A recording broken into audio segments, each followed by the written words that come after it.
Hello, all you beautiful people out there, and welcome to my channel. If you're new, thank you for stopping by. I hope you enjoy it. And please hit that subscribe button and hit the like button or the dislike button. I really don't care. Um, so today's topic is, of course, making fun of the Bible, because this is Saturday live stream. This is what we do on Saturday live streams. We make fun of the Bible, you know. Um, so anyway, today we are going to be in 1 Samuel 12 through 17. Let me share my screen here. Just give me a sec.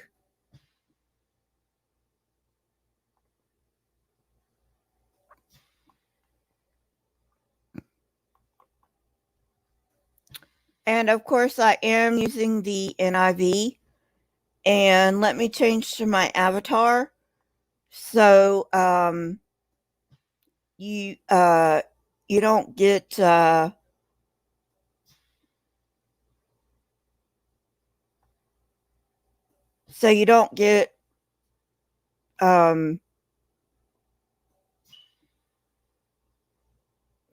shit.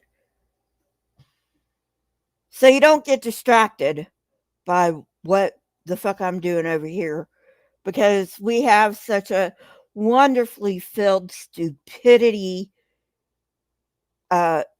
It's just awesome.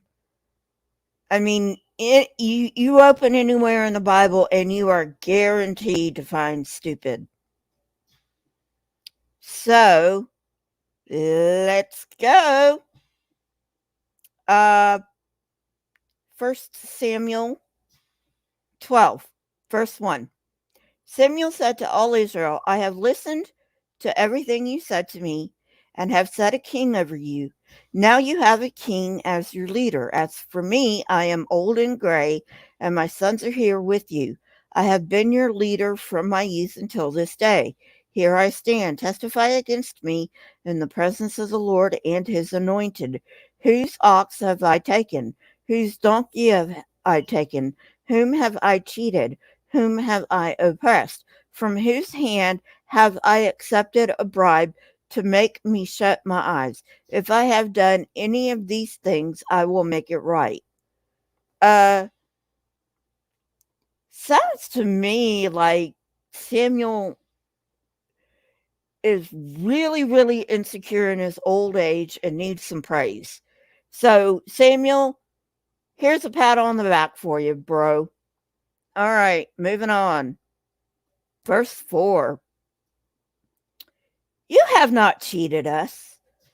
You have not cheated or oppressed us, they replied. You have not taken anything from anyone's hand.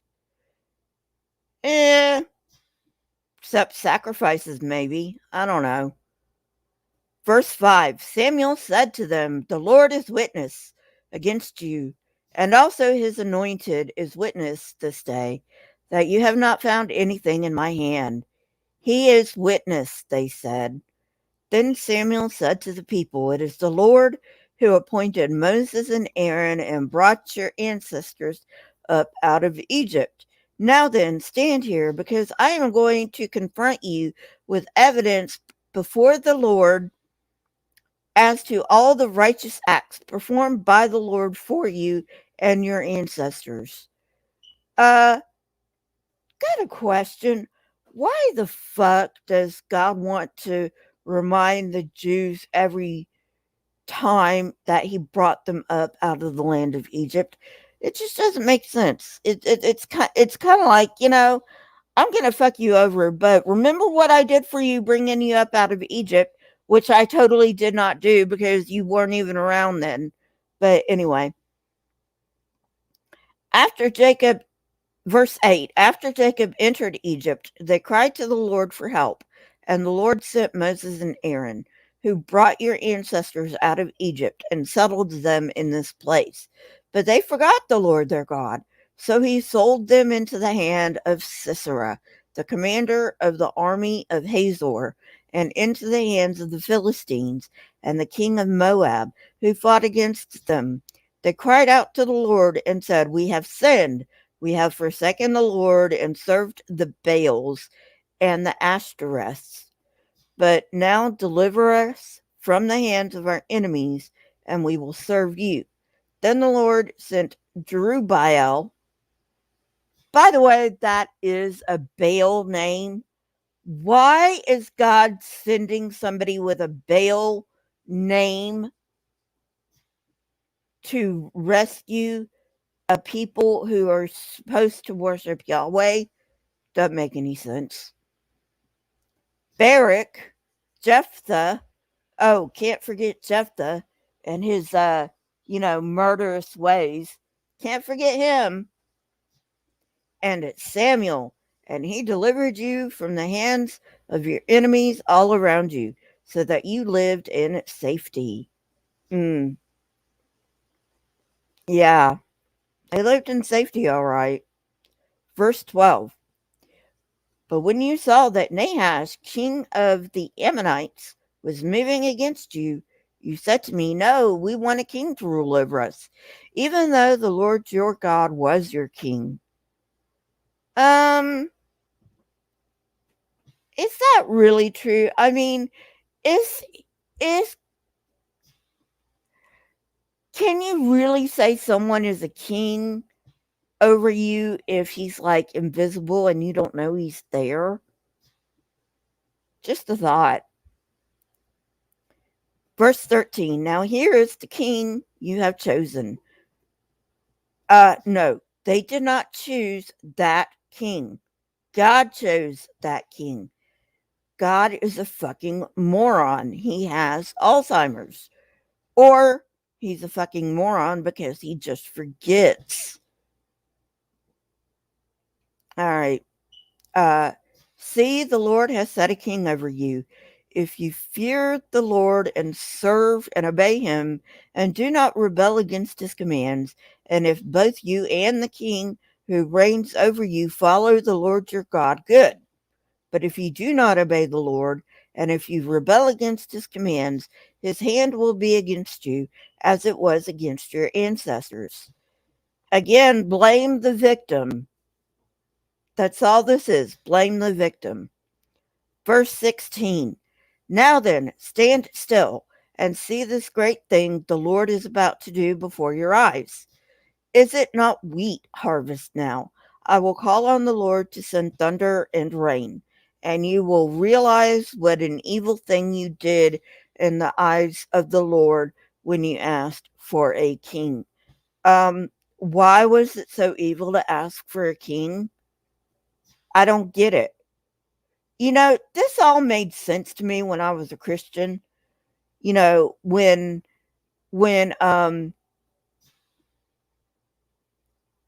when I was blinded. Hey, Purple. Hey, Robert. Um, this all made sense when I was blinded uh by people and all that, but it makes no sense now. Absolutely no fucking sense. You know, and if I had been smart enough, I would have seen earlier that this makes no sense. But, you know, water under the bridge. So, verse 18, then Samuel called on the Lord, and that same day the Lord sent thunder and rain. So all the people stood in awe of the Lord and of Samuel. By the way, sending thunder and rain is something that was in the uh, it's something Baal did, not Yahweh. So again, we're seeing where Yahweh takes over the position of Baal in Israelite culture. Verse 19. The people all said to Samuel, Pray to the Lord your God for your servants, so that we will not die. For we have added to all our other sins the evil of asking for a king. Why? Why is asking for a king evil? Doesn't make any goddamn sense. Verse 20. Do not be afraid, Samuel replied. You have done all this evil, yet do not turn away from the Lord, but serve the Lord with all your heart. Again, blaming the victim. Can we really think it? Can we really expect anything more of this book than to blame the victim and to not make sense? All right, moving on. Verse 21. Do not turn away after useless idols. They can do you no good, nor can they rescue you, because they are useless. For the sake of his great name, the Lord will not reject his people, because the Lord was pleased to make you his own. So he's got the power to forgive, so why don't he just forgive? I mean, it's not like they did any evil to begin with. All they did was ask for a fucking king. But if God thinks they did evil in his sight, why didn't he just forgive them? Verse 21. Do not turn away after useless idols. They can do you no good, nor can they rescue you, because they are useless. Oh, sorry about that. Verse 23. As for me, far be it from me that I should sin against the Lord by failing to pray for you, and I will teach you the way that is good and right. But be sure to fear the Lord and serve him faithfully with all your heart. Consider what great things he has done for you. Yet if you persist in doing evil, both you and your king will perish. Okay. If you love someone, you shouldn't fear him or her, okay? This is just common sense. If somebody loves you, they're not going to ask you to fear them. It doesn't make any fucking sense. Seriously. But that's what God wants. Okay, I keep saying this all the time. I don't believe in this God, but for sake of argument, I'm going to go with it, um, he wants you to shake in your boots. That's all this idiotic, fucking, diabolical God wants. He wants you to shake in his boots. In your boots, sorry. All right. Chapter 13. Saul was 30 years old when he became king, and he reigned over Israel 42 years. Saul chose 3,000 men from Israel. 2,000 were with him at Michmash and in the hill country of Bethel, and 1,000 were with Jonathon at Gibeah in Benjamin. The rest of the men he sent back to their homes. Jonathon attacked the Philistine outpost at Geba, and the Philistines heard about it. Then Saul had the trumpet blown throughout the land and said, "Let the Hebrews hear." So all Israel heard the news. Saul has attacked the Philistine outpost, and now Israel has become obnoxious to the Philistines, and the people were summoned to join Saul at Gilgal. Well, yeah, Israel would become obnoxious to the Philistines because Israel attacked the Philistines for no goddamn reason. I mean, come on. I know at this point in history it was bloody.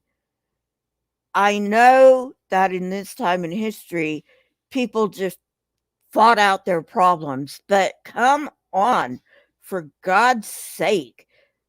The Philistines didn't do anything to the Israelites. Not that I believe this really happened, but moving on.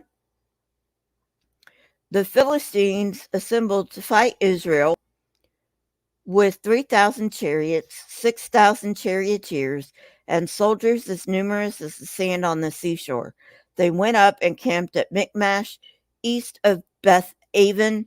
When the Israelites saw that their situation was critical and that their army was hard pressed, they hid in caves and thickets, among the rocks and in pits and cisterns. Some Hebrews even crossed the Jordan to the land of Gad and Gilead. Saul remained at Gilgal, and all the troops with him were quaking with fear. He waited 7 days, the time set by Samuel. But Samuel did not come to Gilgal, and Saul's men began to scatter. So he said, "Bring me the burnt offering and the fellowship offerings." And Saul offered up the burnt offering. Just as he finished making the offering, Samuel arrived, and Saul went out to greet him. "What have you done?" asked Samuel. Saul replied, "When I saw that the men were scattering, and that you did not come at the set time, and that the Philistines were assembling at Michmash, I thought, now the Philistines will come down against me at Gilgal, and I have not sought the Lord's favor. So I felt compelled to offer the burnt offering." "You have done a foolish thing," Samuel said. "You have not kept the command of the Lord your God gave you. If you had, he would have established your kingdom over Israel for all time. But now your kingdom will not endure. The Lord has sought out a man after his own heart and appointed him ruler of his people, because you have not kept the Lord's command." Okay. God is a douchebag. I'm sorry. This God is such a fucking douchebag. Saul did what he had to do to keep his men from losing heart. That's what a leader does. That's what a leader does.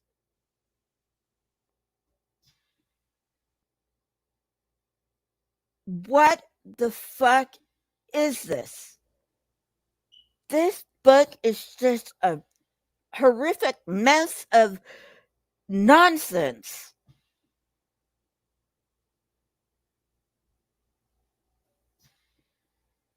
All right, moving on. Verse 15, then Samuel left Gilgal and went up to Gibeah and Benjamin, and Saul counted the men who were with him. They numbered about 600. See, Saul did the right thing. He was being a leader. I don't know why God's got such a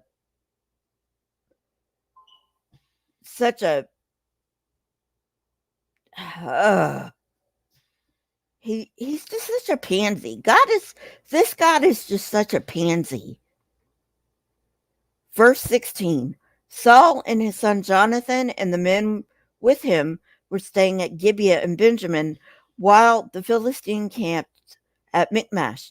Raiding parties went out from the Philistine camp in 3 detachments. One turned toward Ophrah in the vicinity of Shual, another toward Beth Horon, and the third toward the borderland overlooking the valley of Zeboam, facing the wilderness. Not a blacksmith could be found in the whole land of Israel, because the Philistines had said, "Otherwise the Hebrews will make swords or spears." So all Israel went down to the Philistines to have their plow points, mattocks, axes, and sickles sharpened. The price was 2/3 of a shekel for sharpening plow points and mattocks, and 1/3 of a shekel for sharpening forks and axes, and for repointing goads. Okay, this is useless information. So why the fuck is it even here? Come on. Come on. Come on, God. I mean, seriously. You can't give us useful information, you know, but you can give us useless information like that. Come on. You can do better. Hell, I can do better. Moving on. Verse 22. So on the day of the battle, not a soldier with Saul and Jonathan had a sword or a spear in his hand. Only Saul and his son Jonathan had them. Well, that was kind of a dumb move, don't you think? Jesus, how dumb is this God? Alrighty. Verse 23. Now a detachment of Philistines had gone out to the pass at Michmash. Chapter 14, verse 1. One day, Jonathan, son of Saul, said to his young armor bearer, "Come, let's go over to the Philistine outpost on the other side." But he did not tell his father. Saul was staying on the outskirts of Gibeah under a pomegranate tree in Migron. With him were about 600 men, among whom were Ahijah, who was wearing an ephod. He was the son of Ichabod's brother Ahitub, son of Phinehas, the son of Eli, the Lord's priest in Shiloh. No one was aware that Jonathan had left. Oh, wait a minute. So Jonathan is Saul's son. He is the heir, and nobody had a fucking clue that such an important person had left. Are you kidding me? Are you fucking kidding me? What the fuck? These people need a lesson in storytelling and editing. But let's not think about the editing right now. That's a nightmare in itself. They need a lesson in storytelling. Just saying. Ugh. Moving on. Verse 7. Do all that you have in mind, his armor bearer said. Go ahead. I am with you, heart and soul. Jonathan said, Come on then.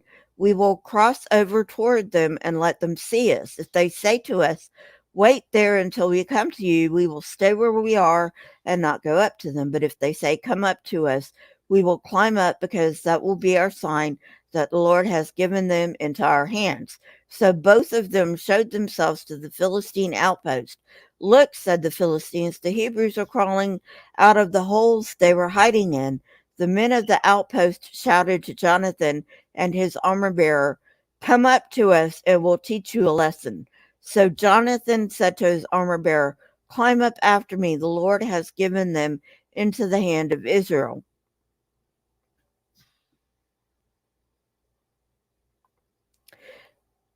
This is called magical thinking.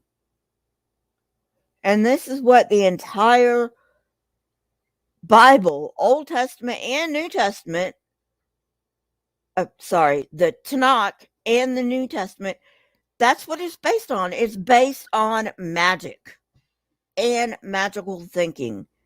It's okay, Purple.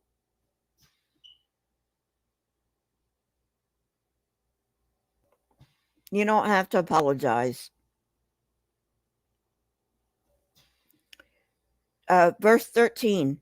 Jonathan climbed up using his hands and feet, with his armor bearer right behind him. The Philistines fell before Jonathan, and his armor bearer followed and killed behind him. In that first attack, Jonathan and his armor bearer killed some 20 men in an area of about half an acre. Yeah, you know what? I don't think that's true. I mean, I just don't. Not that I think Jonathan actually existed in the first place. I mean, come on, let's be serious. All right, verse 15. Then panic struck the whole army. Those in the camp had fled, and those in the outposts and raiding parties, and the ground shook. It was a panic sent by God. Why are they? I'm sorry. Why are the Bible writers? Hey, Otangelo. Why are the Bible writers assuming that this panic was sent by God. Why can't it just be a panic? I mean, my God, these people are so dumb. Not to mention they need writing lessons, WRITING. I mean, they need thinking lessons too. Why not just a panic? Why does it need to be one caused by God? Come on, get with the program here. Verse 16.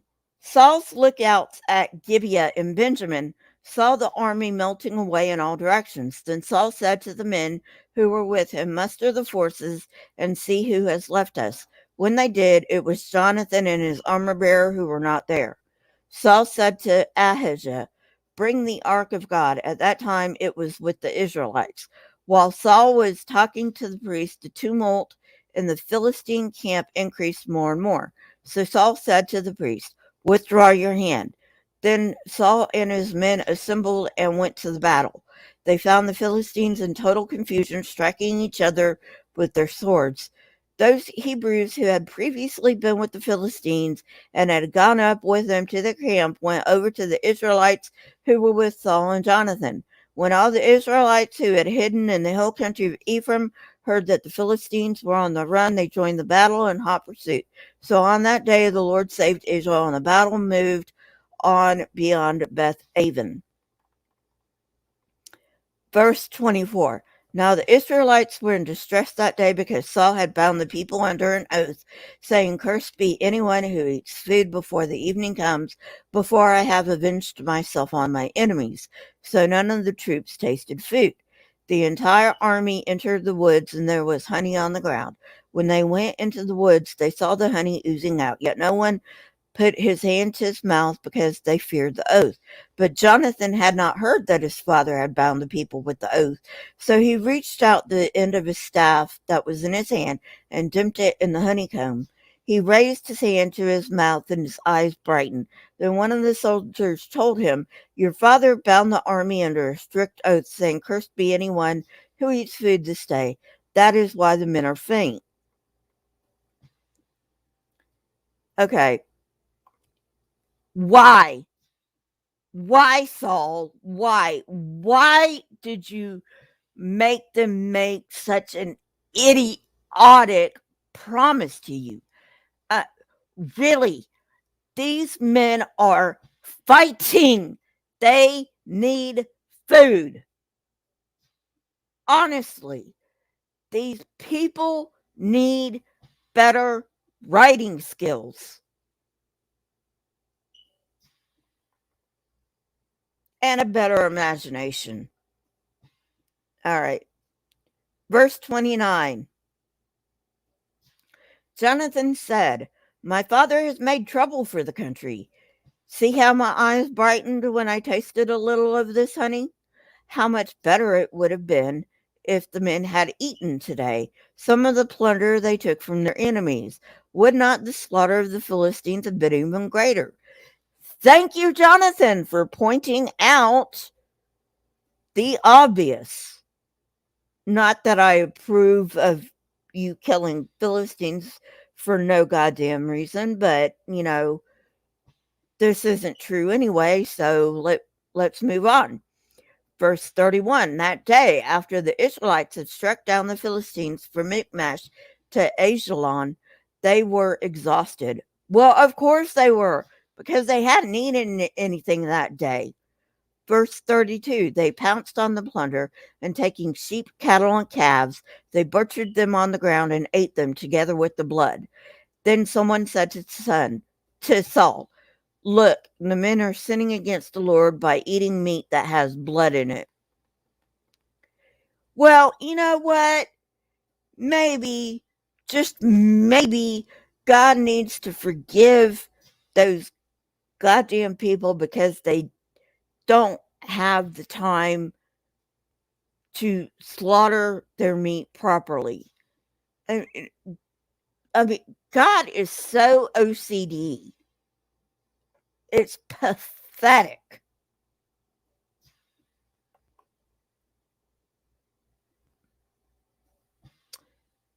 Um, okay. Uh, uh, Sin against the Lord by eating meat that has blood in it. You have broken faith, he said. Roll a large stone over here at once.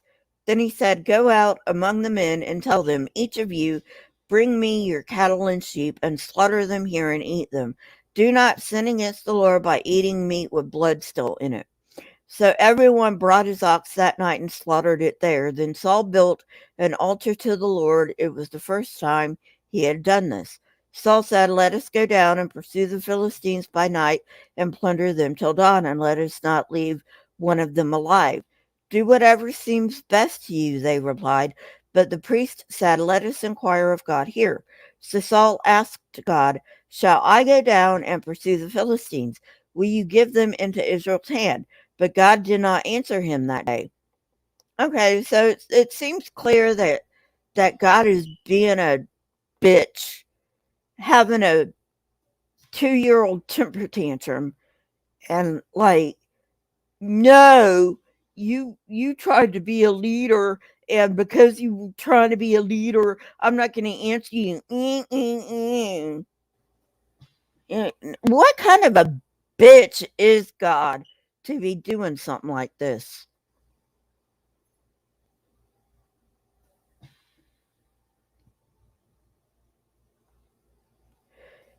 Verse 38 Saul therefore said, Come here, all you who are leaders of the army, and let us find out what sin has been committed today. As surely as the Lord who rescues Israel lives, even if the guilt lies with my own son Jonathan, he must die. But not one of them said a word. Saul then said to all the Israelites, You stand over there, I and Jonathan, my son, will stand over here. Do what seems best to you, they replied. Then Saul prayed to the Lord of Israel, Why have you not, just a minute, why have you not answered your servant today? If the fault is in me or my son Jonathan, respond with Urim. But if the men of Israel are at fault, respond with the Thummim. Jonathan and Saul were taken by lot, and the men were cleared. Saul said, Cast the lot between me and Jonathan, my son. And Jonathan was taken. Okay, so let me explain this. Okay, Angela, I'm glad you're here. Let me explain this. That's magic. Pure and simple magic.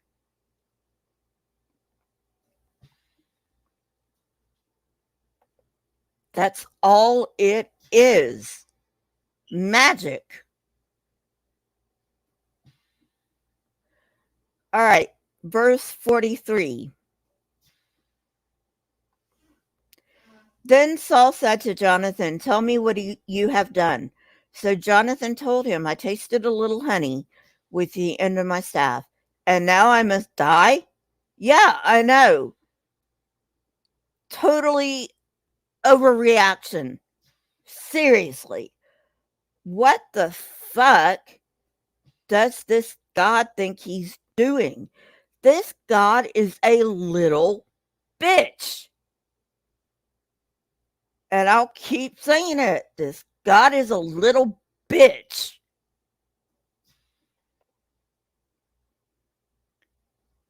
You know, if this God was real, couldn't he grow a pair of balls? Verse 44 Saul said, May God deal with me, be it ever so severely, if you do not die, Jonathan. Oh my God. So this is basically the Abraham and Isaac story all over again. What the fuck? Verse 45 But the men said to Saul, Should Jonathan die? He who has brought about this great deliverance in Israel. Never! As surely as the Lord lives, not a hair of his head will fall to the ground, for he did this today with God's help. So the men rescued Jonathan, and he was not put to death. Thank you, men of Israel, because this totally doesn't make any fucking sense.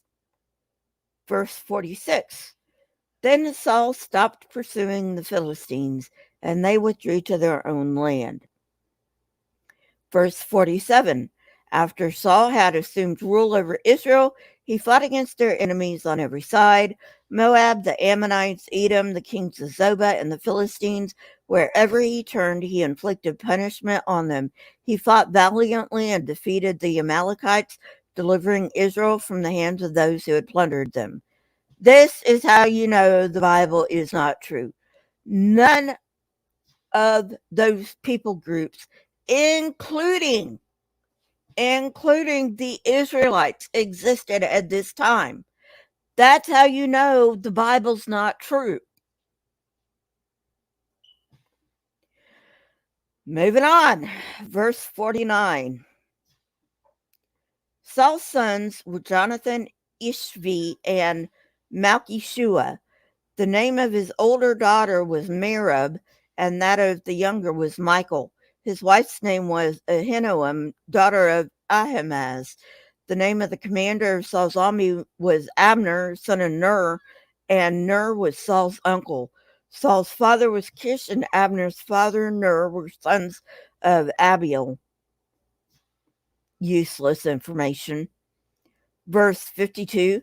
All the days of Saul there was bitter war with the Philistines, and whenever Saul saw a mighty or brave man, he took him into his service. Chapter 15. Samuel said to Saul, I am the one the Lord sent to anoint you king over his people Israel. So listen now to the message from the Lord. This is what the Lord God Almighty says: I will punish the Amalekites for what they did to Israel when they waylaid them when they came out of Egypt. Okay, all right. Let's stop there, okay? Why the fuck are people paying for quote-unquote sins that they did not commit? This makes no fucking sense. Verse 3, now go, attack the Amalekites and totally destroy all that belongs to them. Do not spare them. Put to death men and women, children and infants, cattle and sheep, camels and donkeys. And that right there is why Bible God is evil as fuck. What did the infants and the children do?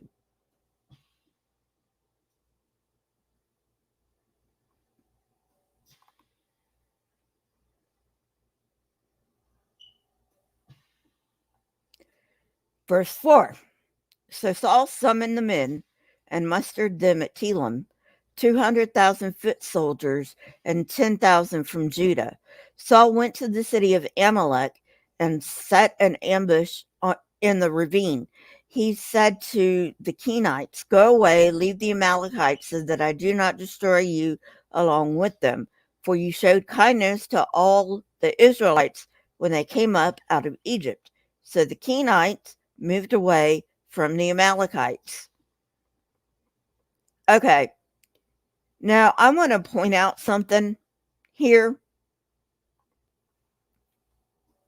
Hey, Jean. So, I want to point out something here. Okay. So, if you remember back in Joshua, you remember Joshua and Caleb, right? Caleb was a Kenite. So, how did a Kenite come up out of Egypt with the Israelites? It makes no sense. Because remember, the Kenites were supposed to be part of the Amalekites, even though they're supposed to split somewhere. Because the Kenites were like, yeah, we're going to let Israel come into the promised land, or whatever the shit they said, you know. So anyway, it doesn't make any sense. No sense at all. Okay, moving on. Then verse 7, then Saul attacked the Amalekites all the way from Havilah to Shur, near the eastern border of Egypt. He took Agag, king of the Amalekites, alive, and all his people he totally destroyed with the sword. But Saul and the army spared Agag and the best of the sheep and cattle, the fat calves and lambs, everything that was good. These were unwilling to destroy completely, but everything that was despised and weak, they totally destroyed. Then the word of the Lord came to Samuel. I regret that I have made Saul king because he has turned away from me and he has not carried out my instructions. Samuel was angry and he cried out to the Lord all that night. Early in the morning, Samuel got up and went to meet Saul, but he was told Saul has gone to Carmel. There he set up a monument in his own honor and has turned and gone on down to Gilgal. When Samuel reached him, Saul said, The Lord bless you. I've carried out the Lord's instructions. But Samuel said, What then is this bleating of sheep in my ears? What is the lowing of the cattle I hear? Saul answered, The soldiers brought them from the Amalekites.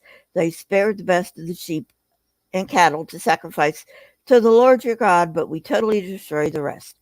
Enough, Samuel said to Saul. Let me tell you what the Lord told me last night. Tell me, Saul replied. Verse 17, Samuel said, Although you were once small in your own eyes, did you not become the head of the tribes of Israel? The Lord anointed you king over Israel. And he sent you on a mission saying, Go and completely destroy those wicked people, the Amalekites. Wage war against them until you have wiped them out. Why did you not obey the Lord? Why did you pounce on the plunder and do evil in the eyes of the Lord? But I did obey the Lord, Saul said. I went on the mission the Lord assigned me. I completely destroyed the Amalekites and brought back Agag their king.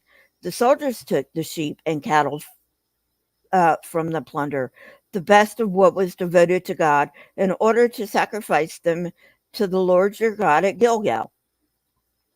Um, and I gotta say here, yeah, Saul is the leader of the Israelites, so anything the Israelites did is on him, whether or not he knew it or not. That's what a leader does. Okay, so I agree with the Bible on this one point, and that makes my mouth, that leaves a bad taste in my mouth saying that. But Saul is the leader of the Israelites at this time, even though this never happened. So, yes, he bears responsibility for anything the Israelites did. Whether he was privy to it or not. Verse 22.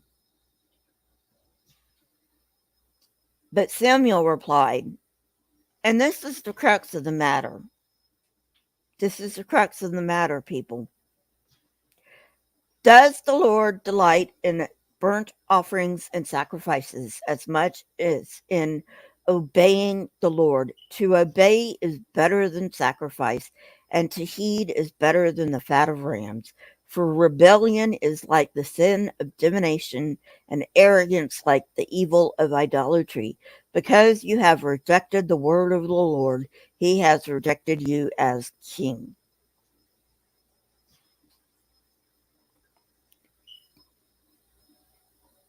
We're supposed to just blindly obey this psychopathic, evil God.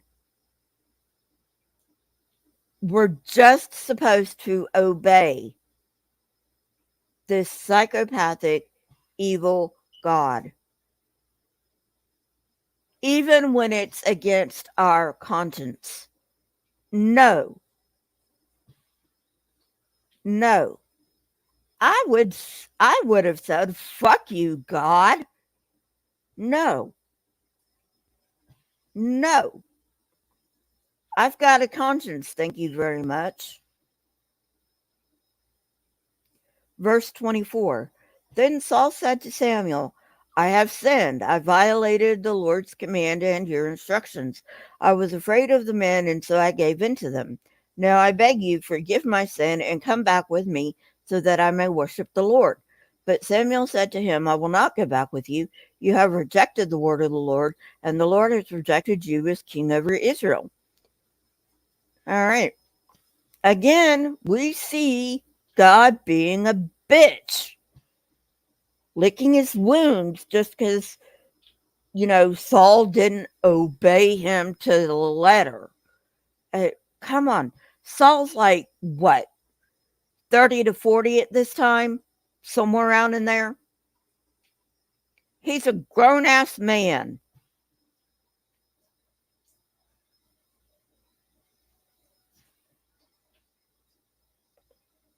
Yeah, I know, Gene. Go figure. This book is so upside down.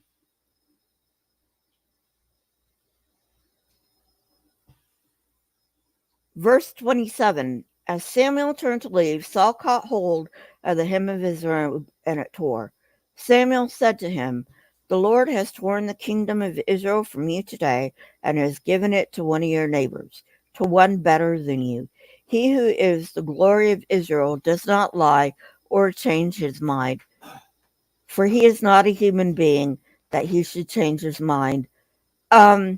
Yeah, Samuel, I hate to tell you this, but the Lord lied several times, and the Lord changed his mind several times. You can't say that, because you just lied your ass off. God does lie. According to your own fucking book, God lies.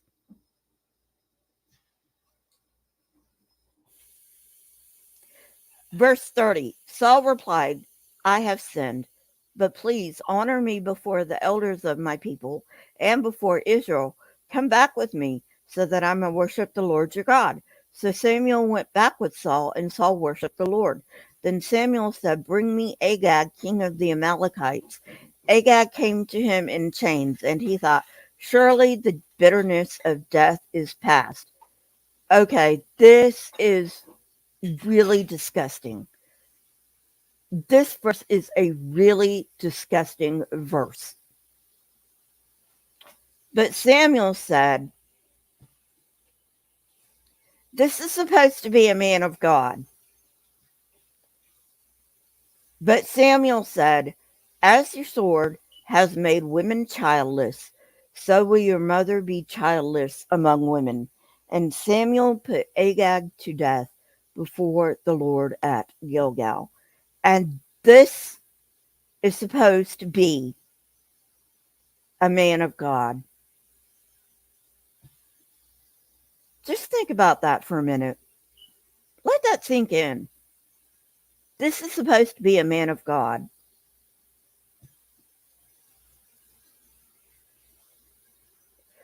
Verse 34. Then Samuel left for Ramah, but Saul went up to his home in Gibeah of Saul. Until the day Samuel died, he did not go to see Saul again, though Samuel mourned for him, and the Lord regretted that he had made Saul king over Israel. Okay.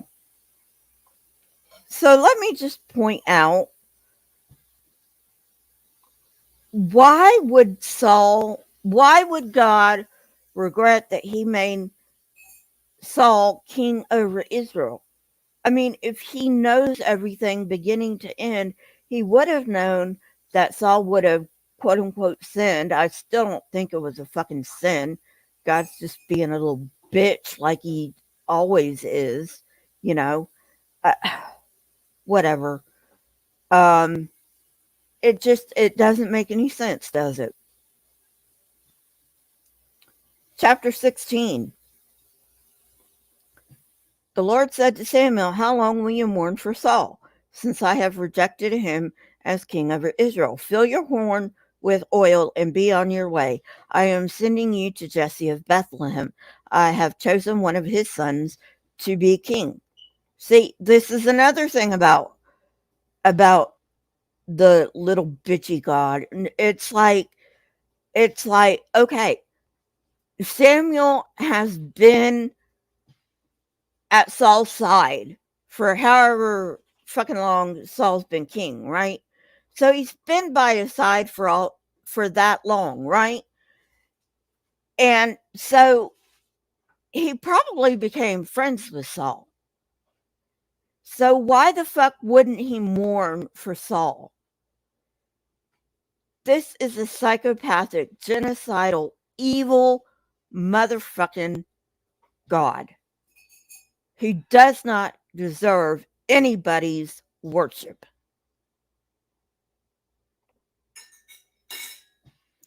Verse 2. But Samuel said, "How can I go? If Saul hears about it, he will kill me." The Lord said, "Take a heifer with you and say, 'I have come to sacrifice to the Lord.' Invite Jesse to the sacrifice, and I will show you what to do. You are to anoint for me the one I indicate." So apparently, Samuel's not the only one who has magical powers here. Apparently, Saul has magical powers because how would Saul know what Samuel intended to do? Seriously.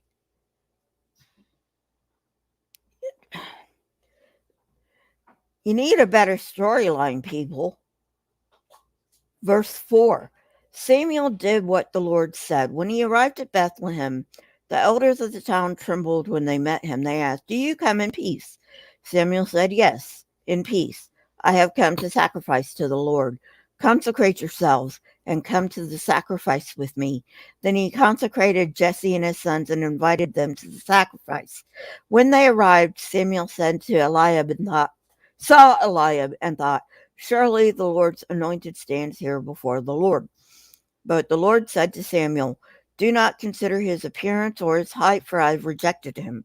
The Lord does not look at the things people look at. People look at the outward appearance, but the Lord looks at the heart. Well, God, the heart's not that pretty.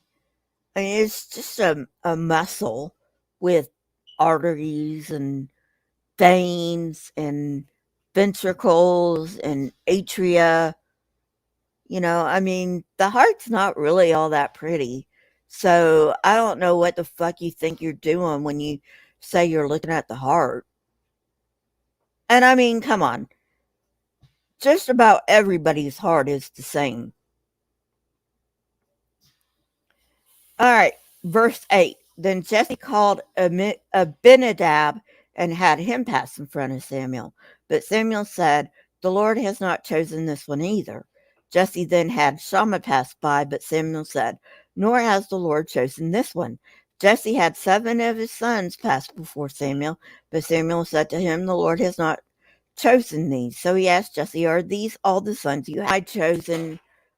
Go get him out of the field." What a useless exercise. Like I said, these people need a better story.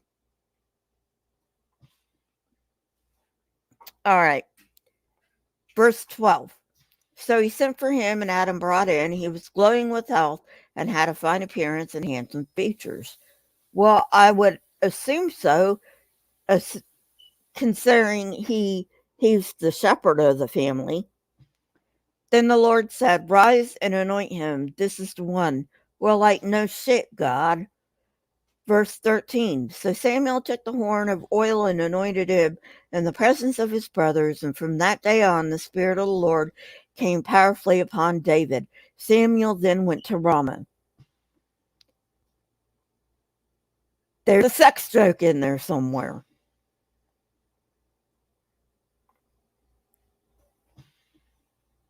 Alrighty. Now, verse 14. Now the Spirit of the Lord had departed from Saul, and an evil spirit from the Lord tormented him. Why? That's what I want to know. Why? This God is so bitchy and vindictive. Ugh. Verse 15. Saul's attendants said to him, "See, an evil spirit from God is tormenting you. Let our Lord command his servants here to search for someone who can play the lyre. He will play when the evil spirit from God comes on you, and you will feel better." Okay, people. Even if this was true, it's not an evil spirit from God. I come on. We know this. God doesn't give a shit. I mean, well, I mean, if God existed, God doesn't give a shit. This is depression, people. This is depression.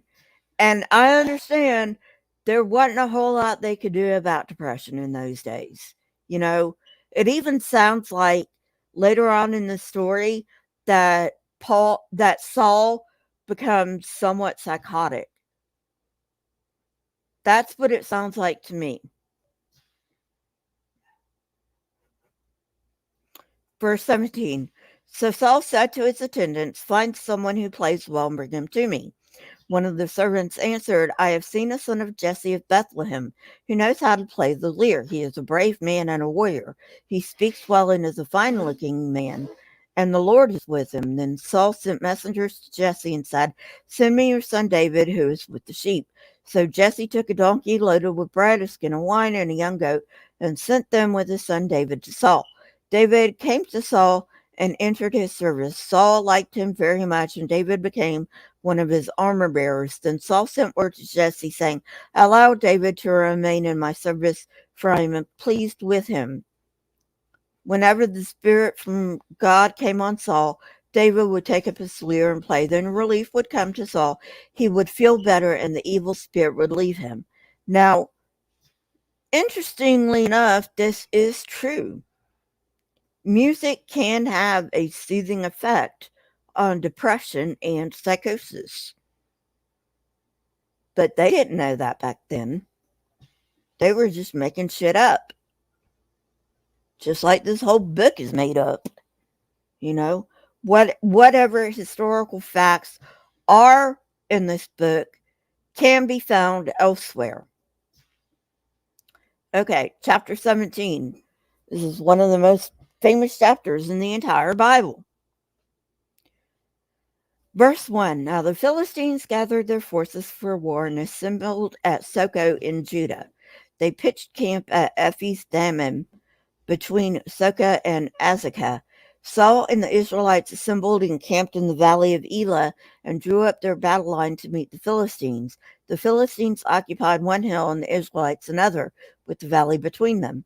A champion named Goliath, who was from Gath, came out of the Philistine camp. His height was 6 cubits and a span. He had a bronze helmet on his head and wore a coat of scale armor of bronze weighing 5,000 shekels. On his legs he wore bronze greaves, and a bronze javelin was slung on his back. His spear shaft was like a weaver's rod, and its iron point weighed 600 shekels. His shield bearer went ahead of him.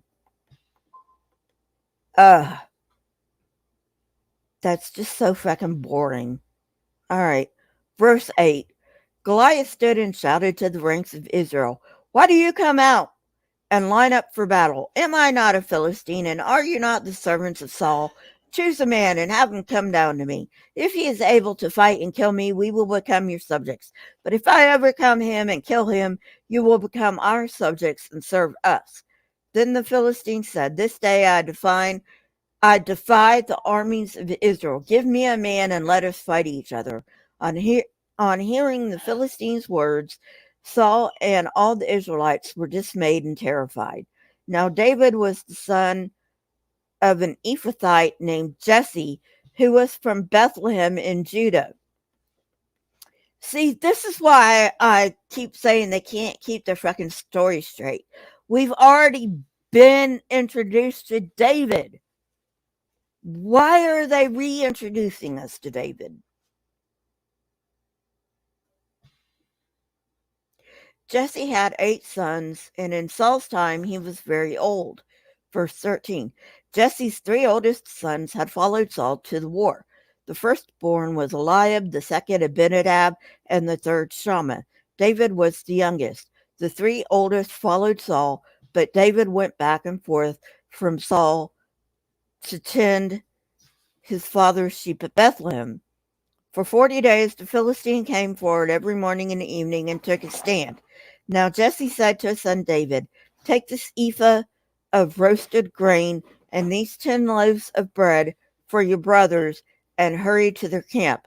Take along these 10 cheeses to the commander of their unit. See how your brothers are and bring back some assurance from them. They are with Saul and all the men of Israel in the valley of Elah fighting against the Philistines. Okay, they have forgotten from one chapter to the next. They have forgotten that David at this point is supposed to be in the service of Saul full time. Oh my God, they can't even keep their story straight. And look, Otangelo, and you think this idiotic mess of a book is from God, and he can't even keep his story straight. Seriously.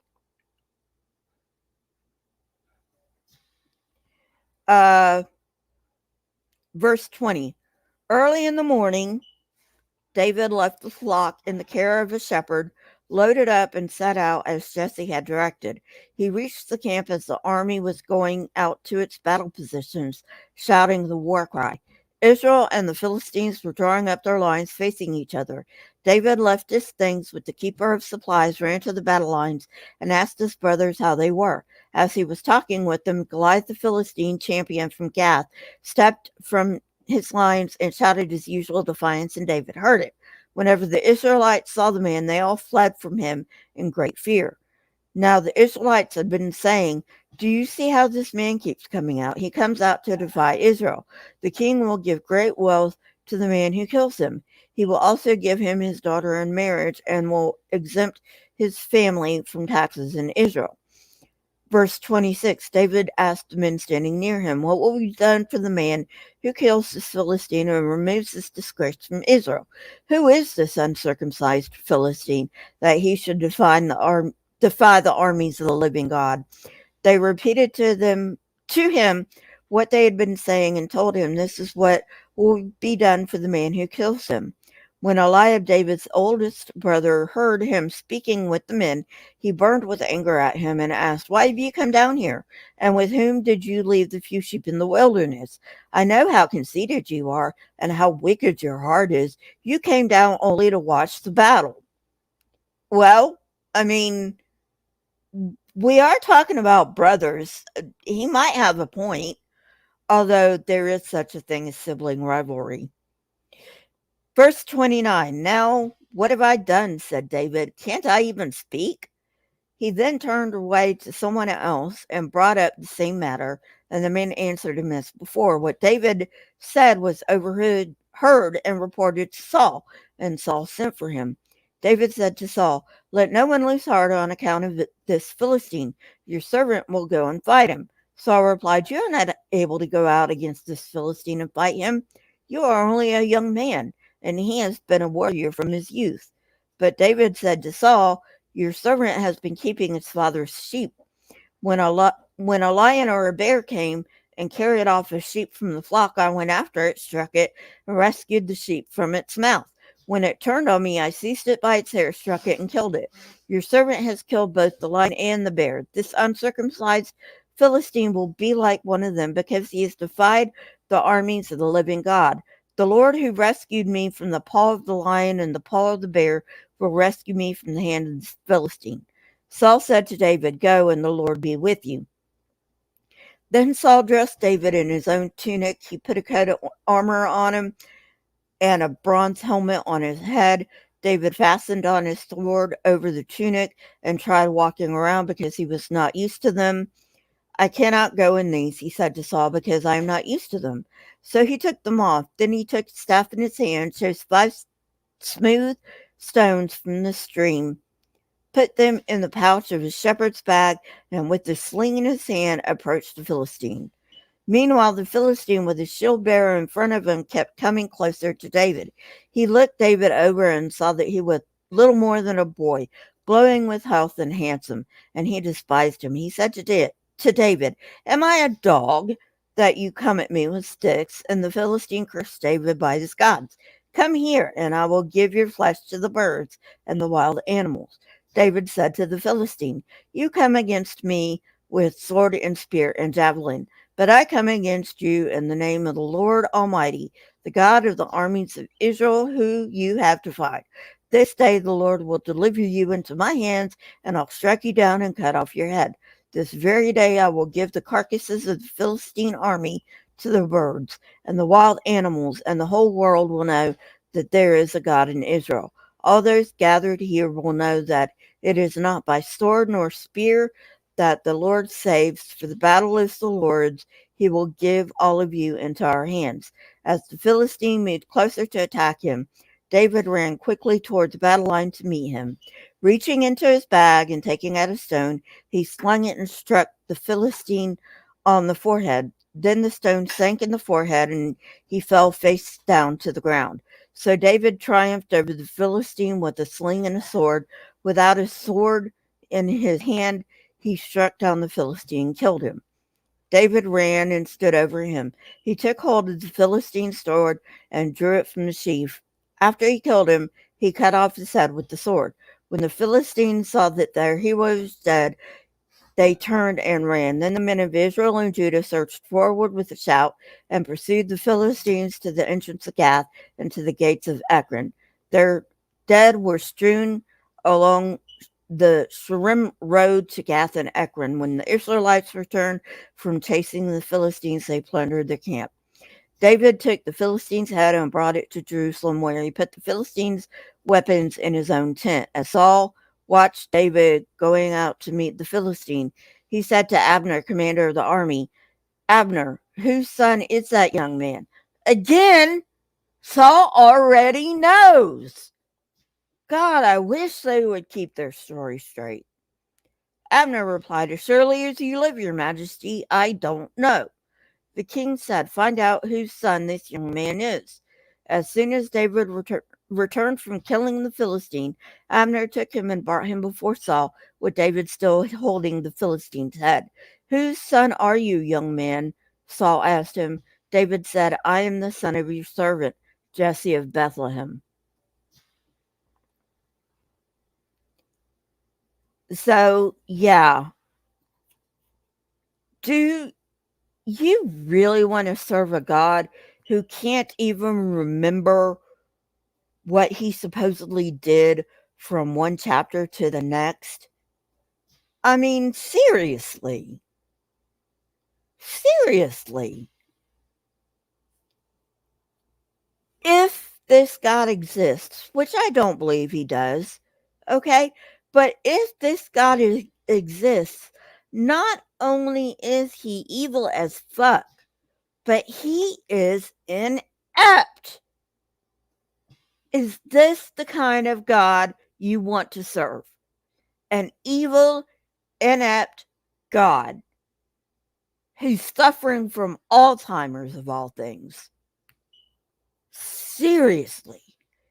Get your heads together, Christians. Get your heads out of God's ass and wake up and smell the coffee and come into the light of reality and leave your fucking religion behind. Anyway, that's all I've got for today. Oh my God. Oh my God. Ugh. Well, at least I didn't lose my shit like I usually do on these live streams. So anyway, see you later, guys. Don't forget to subscribe, like or dislike. I don't fucking care. And I'll see you tomorrow for Atheist Church. Same Lisa time, same Lisa channel. Alrighty, bye.